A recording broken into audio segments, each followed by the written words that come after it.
On November 25th, 1177, a dying 16-year-old boy with bandaged hands and 500 knights faced down 26,000 of Islam's finest warriors. By sunset, the most powerful Muslim army in the world lay shattered, and history's most unlikely military genius had written his legend in blood. Think about those numbers for a second. 500 against 26,000, that's a 52-to-1 disadvantage. The fate of Christian civilization in the Holy Land hung by a thread so thin it was invisible. Yet by the end of this video, you'll understand how a teenage leper king achieved the impossible. Why Saladin, the greatest Muslim commander of the age, made the fatal error that cost him everything, and what really happened in those savage moments when faith collided with steel. I'm about to reveal 3 things that will change how you see medieval warfare forever. First, the secret signal that turned certain death into total victory. Second, why Saladin's elite bodyguard fled on camels, abandoning their legendary leader. And third, the haunting final words between Baldwin and Saladin that history tried to forget. But here's what makes this story truly unbelievable. How did Baldwin even hold a sword with advanced leprosy eating away his flesh? What tactical mistake did Saladin make that no historian saw coming? Why did Muslim chroniclers themselves call this battle a divine punishment? How could seasoned Mamluk cavalry warriors who'd never known defeat break before teenage knights? How could 90% of an army simply vanish in one afternoon? This is the story of the masked king who couldn't feel pain versus the sultan who had never known defeat. To understand how 500 men destroyed an empire's might, we need to step back to when Jerusalem itself was preparing for the end. The year 1177 marked the darkest hour for the Crusader kingdoms. For nearly 8 decades, Christian knights had clung to their precarious footholds in the Holy Land, but now the tide was turning, and turning fast. The great Crusader fortresses that once dominated the landscape were falling one by one, their defenders overwhelmed by a resurgent Islamic world united under one man, Saladin. But in Jerusalem, something extraordinary occupied the throne. Baldwin IV, crowned at 13, carried a curse that should have killed him years ago. Leprosy, the disease medieval minds saw as God's own judgment. By 16, his body was failing. His hands, wrapped in silk bandages, could barely grip a sword. His face, hidden behind a silver mask, concealed features ravaged by disease. Courtiers whispered he was cursed by God, yet somehow, impossibly, he ruled with a clarity that stunned friend and foe alike. They called him the Leper King, the boy who shouldn't be alive, much less leading armies. Facing him stood Saladin, the sword of Islam, a leader who combined military genius with genuine piety. At 40, he'd united Egypt and Syria, forging the most powerful Muslim state since the early caliphates. His army had crushed every force sent against it. His reputation alone could empty castles without firing a shot. While Baldwin fought his own decaying body, Saladin commanded an empire stretching from the Nile to the Euphrates. The power dynamic was laughably one-sided. The Crusader states, fractured by internal rivalries, could muster perhaps 15,000 men, total scattered across dozens of castles and cities. Saladin commanded over 100,000 warriors, with the wealth of Egypt funding endless campaigns. It wasn't a question of if the Crusaders would fall, but when. Jerusalem's nobles already made secret preparations for exile. Ships waited in the ports. Treaties were quietly negotiated. The smart money said the Kingdom of Jerusalem had months, maybe weeks. But here's what the chronicles don't tell you. Baldwin IV wasn't just fighting Saladin. He was racing against his own body, knowing each battle might be his last, each victory purchased with agony no healthy man could endure. As autumn turned to winter in 1177, intelligence reports brought terrifying news. Saladin was massing the largest army of his career, 26,000 mounted warriors, including his elite Mamluk cavalry. Their destination was obvious, Jerusalem itself. The city's garrison numbered less than 1,000 men. The arithmetic of annihilation was simple. But as Saladin's massive host swept north like a plague of locusts, something unprecedented was stirring in Jerusalem's throne room. Inside Jerusalem's throne room, Baldwin IV faced a decision that would define history. His advisors begged him to flee. A leper king of 16 had no business leading a last stand.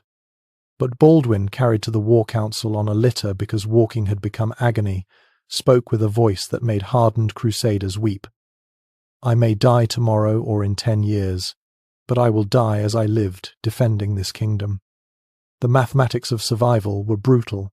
Baldwin could muster only 500 knights, including 80 Knights Templar, warrior monks who took vows to never retreat, never surrender, never show mercy to Islam's warriors. Supporting them were barely 3,000 infantry, many of them local levies with more courage than training. Together, they faced annihilation. Saladin's host was something from an apocalyptic vision. 26,000 mounted warriors, including 8,000 Mamluk slave soldiers trained from childhood in the arts of war, each worth 3 ordinary cavalry in battle. The Muslim chroniclers described it as an ocean of steel and faith. The supply train alone stretched for miles, evidence of Saladin's confidence. He wasn't planning a raid. He was planning conquest. What happened next shocked both Christian and Muslim chroniclers. Baldwin, despite hands so damaged he needed help putting on armor, insisted on personally leading the army. Templars wept openly as their king was lifted onto his horse, his body strapped to the saddle because his legs could no longer grip. The silver mask hiding his ravaged features gleamed in the November sun. "Look at me," Baldwin told his assembled knights.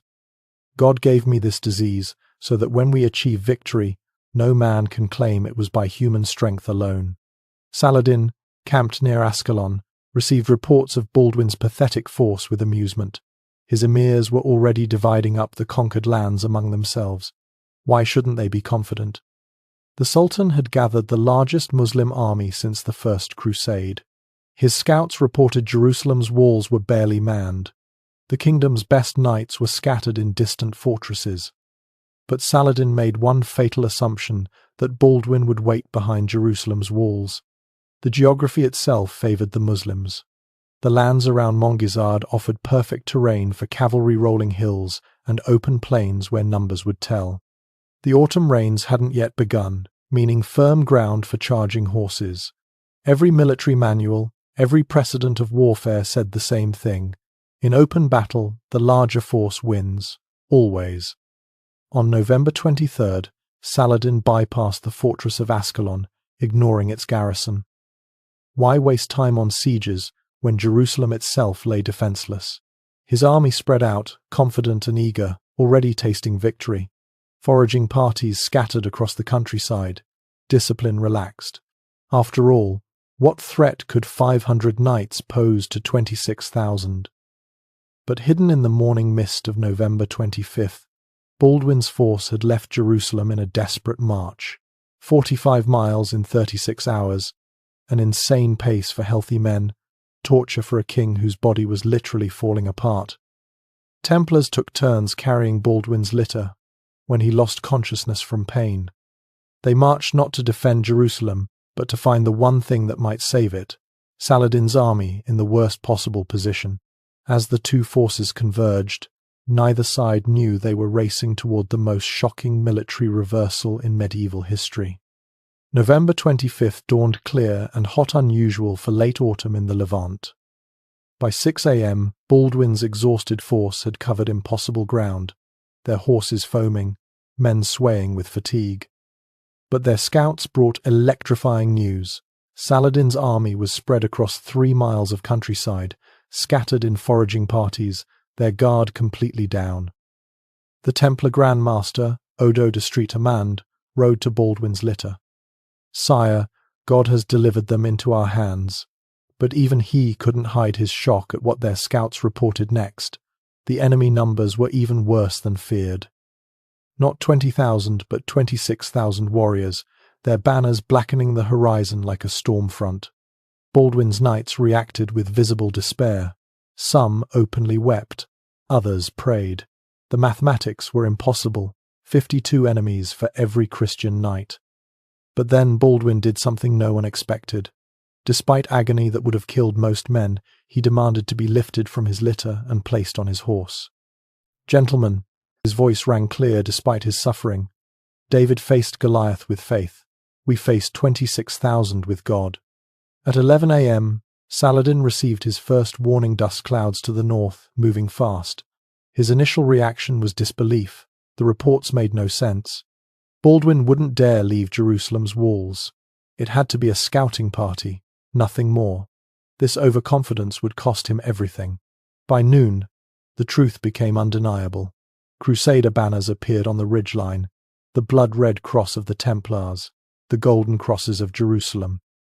Saladin's scattered forces began frantically trying to reform their lines, but 3 miles is a long distance when your enemy is charging at full gallop. Here's where it gets almost unbelievable. Military logic demanded Baldwin wait, let Saladin organize, then retreat to defensible ground. Instead, the Leper King raised his bandaged hand at exactly 2 p.m., the signal his knights had been praying for. 500 lances dropped to charging position.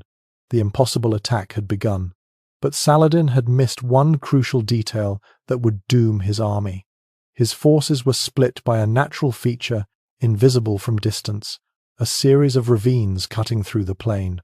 What looked like open ground was actually terrain that would funnel fleeing men into death traps. Baldwin, despite his youth, had recognized what Saladin's experience had missed. The Muslim army's reaction tells us everything about their shock. Elite Mamluks, warriors who'd faced Byzantine cataphracts and Nubian cavalry without flinching, simply froze. For precious seconds, they couldn't process what they were seeing. 500 men charging 26,000 wasn't warfare, it was mass suicide. Saladin himself, watching from his command position, dropped his golden mace, an action his chroniclers faithfully recorded, unable to hide their master's shock. "Madness," he whispered. Then louder to his panicking officers, "Form lines, form lines." But forming lines takes time, and Baldwin had given them none. The Crusader charge covered 300 yards in under a minute, 500 ironclad horsemen moving like an avalanche, their battle cry of Deus Vult, drowning out Muslim commanders' desperate orders. The Templars, forming the spear point, aimed directly for Saladin's still-forming centre. At 500 yards, Muslim arrows began falling like rain. Knights fell, horses screamed and tumbled, but the charge never wavered. At 200 yards, the full terror of what was coming became clear to the Muslim front ranks. These weren't just knights, they were fanatics, men who believed death in battle guaranteed paradise. The Templars especially, with their black and white banner streaming overhead, came on like demons from Christian hell. At 100 yards, something extraordinary happened. Baldwin himself, strapped to his saddle, bleeding from stress-reopened wounds, raised his sword. The gesture was impossible. His diseased hands shouldn't have been able to grip the weapon, yet every chronicle, Christian and Muslim alike, records it. The Leper King was leading from the front. At 50 yards, Muslim horses began backing despite their riders' efforts. Animals sensed doom, and doom was seconds away. The ground literally shook under thousands of hooves. Dust clouds rose like smoke. The noise was indescribable thunder mixed with war cries in 3 languages, the clash of weapons being readied, prayers screamed to 2 different gods. At 2 p.m., under the scorching Levantine sun, Baldwin raised his bandaged hand and unleashed hell. 2 p.m. struck like the hammer of God himself. The Templar wedge, 80 knights formed into a human spear, smashed into the half-formed Muslim centre at full gallop. The sound was like mountains colliding, a crash that men 5 miles away claimed they heard. In those first seconds, 300 Mamluks simply ceased to exist, crushed under hooves, or transfixed by 12-foot ashwood lances. But the real shock wasn't the impact, it was what followed. Instead of wheeling away after the charge, the Templars did the unthinkable. They kept going, driving deeper into Muslim ranks like a blade seeking a heart. Behind them, Baldwin's 420 secular knights struck in a second wave, exploiting the gap torn by the warrior monks. 2:15 p.m. brought the first impossible moment. Saladin's centre, 8,000 of Islam's finest cavalry, began to buckle, not retreat buckle, like a dam cracking under pressure. The Muslim commanders couldn't believe their eyes. How could 500 exhaust knights be pushing back 16 times their number? Then something happened that defied all military logic. The Crusader horses, exhausted from their forced march, should have been failing. Instead, they fought like creatures possessed. War horses bit and kicked, adding to the carnage. One Templar horse, its rider dead, continued charging through Muslim ranks, trampling warriors, spreading panic by its very existence. 2:30 p.m. saw panic begin its deadly work. A Mamluk regiment on Saladin's left wing, seeing the centre collapse, began edging backward. In battle, hesitation is contagious. Within minutes, the backward drift became a stream, but then came Baldwin's masterstroke. His 3,000 infantry, hidden in dead ground, suddenly appeared on the Muslim flank. The psychological impact was devastating. To Saladin's already rattled forces, it seemed Crusader armies were materializing from nowhere. Shouts of "We're surrounded" spread through Muslim ranks, militarily nonsense, but panic doesn't calculate odds. The impossible was happening. 26,000 warriors were being routed by a force they outnumbered 52 to 1. 2:45 p.m. marked the moment when battle became massacre. As Muslim forces tried to flee, they discovered Baldwin's tactical genius. Those ravines that looked like escape routes became death traps. Knights pursued fleeing Muslims straight into these natural killing grounds. The chronicles describe horrors: men trampling each other, horses with broken legs screaming, warriors throwing away weapons to run faster. But then the unthinkable happened. At 3 p.m., Saladin's personal guard 2,000 Mamluks, who'd sworn to die before abandoning their sultanate, broke. These were men who'd faced Mongol cavalry without flinching, who wore their scars like holy relics. Yet faced with Templars who fought like men seeing paradise, they ran. Saladin himself, watching his invincible army disintegrate, made a decision that would haunt him forever. Abandoning his horse too slow for escape, he mounted a racing camel. The sight of their sultan fleeing on a pack animal shattered the last Muslim resistance. If Saladin ran, what hope did common soldiers have? 3:30 p.m. saw pursuit become annihilation.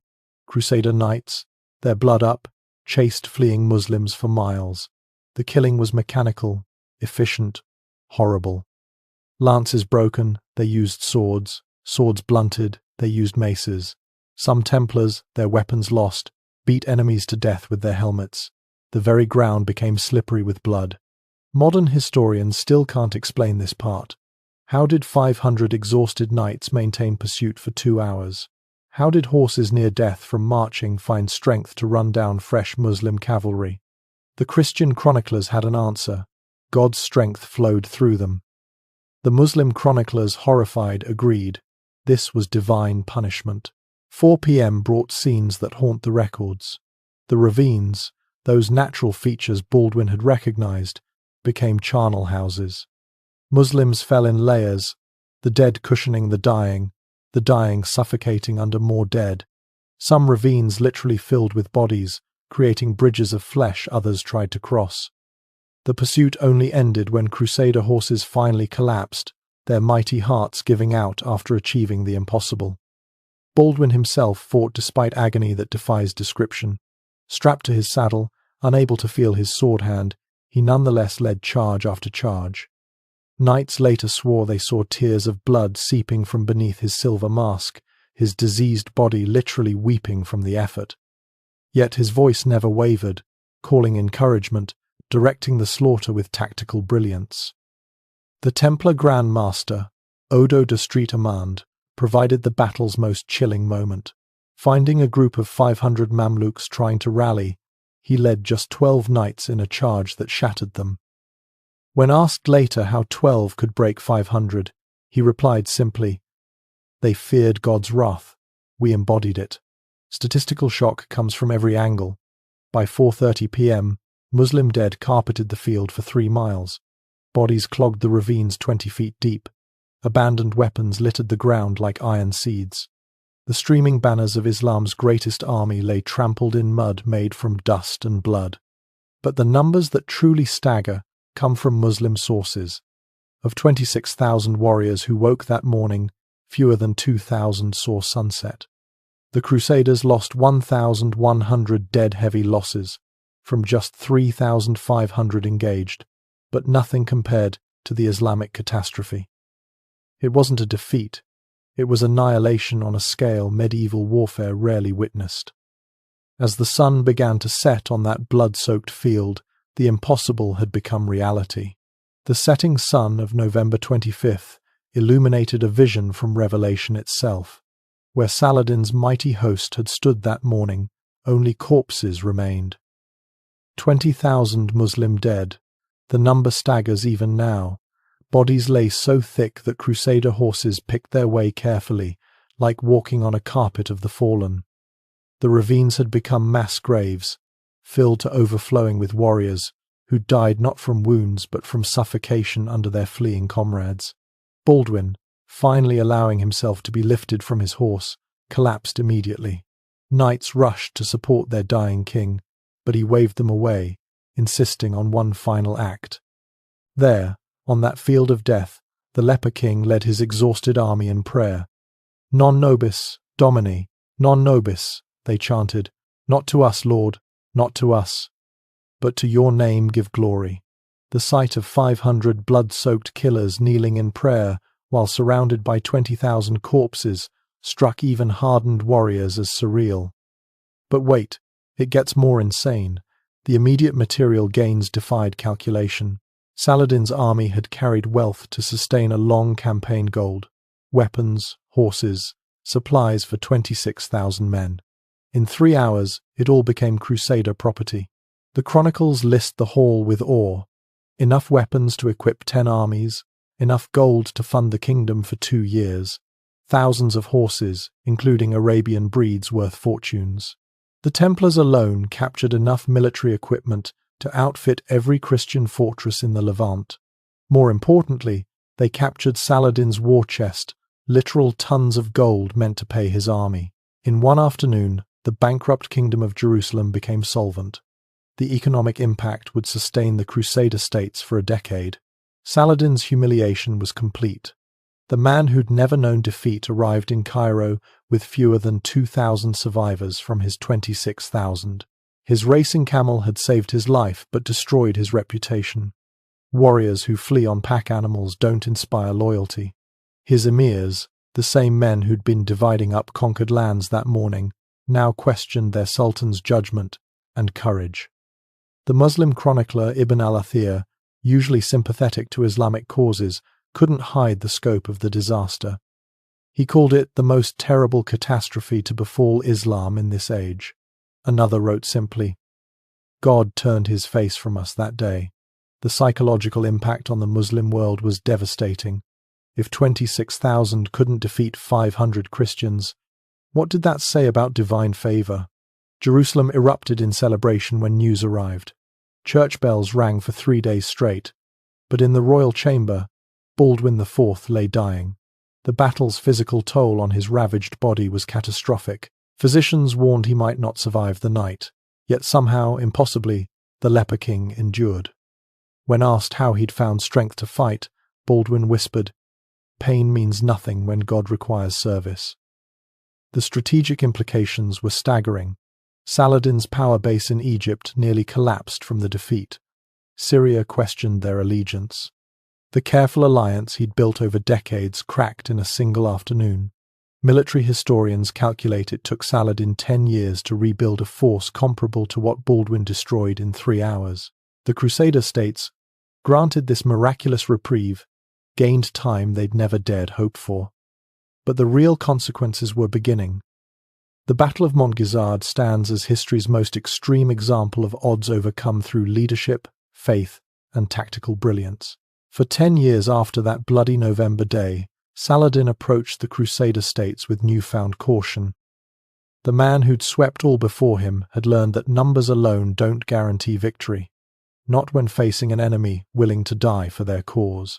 Baldwin IV continued his impossible reign for 8 more years, each one a medical miracle. The boy who shouldn't have lived past childhood commanded respect from enemies who outnumbered him 50 to 1. Even as his body literally fell apart by the end, he was blind and couldn't walk.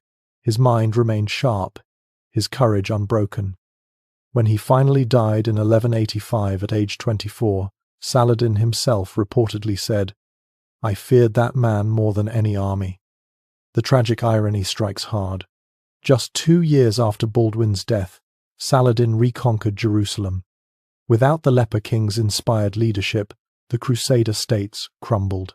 The kingdom Baldwin had saved with 500 knights couldn't survive without him. It poses the eternal question: do great moments make great leaders, or do great leaders make great moments? Montgisard was the last great Crusader victory, the final time Christian knights dominated a major battlefield in the Holy Land. Every subsequent battle saw Muslim numerical superiority translate into victory, which makes Baldwin's triumph even more extraordinary. He achieved something that should have been mathematically impossible, that violated every principle of medieval warfare. But here's where it gets even more profound. Both Christian and Muslim sources agree something supernatural occurred that day. How else to explain 500 defeating 26,000?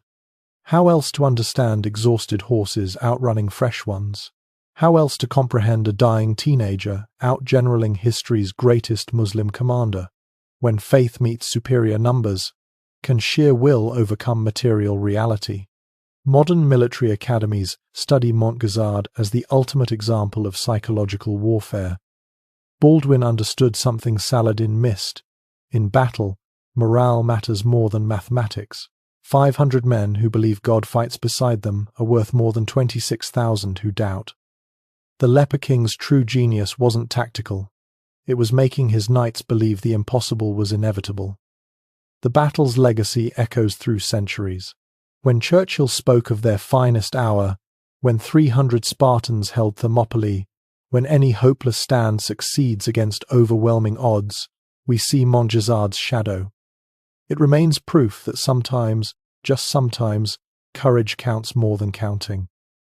That dying boy with bandaged hands had done the impossible, but at what cost? Baldwin saved the Crusader states, but couldn't save himself. His victory bought 10 years of survival for a kingdom doomed by demographics. He proved faith could move mountains, but learned mountains eventually move back. In the end, Montgisard stands as history's most glorious last stand, a moment when the impossible became reality, when 500 stood against 26,001, when a leper king's bandaged hands held back the tide of history itself.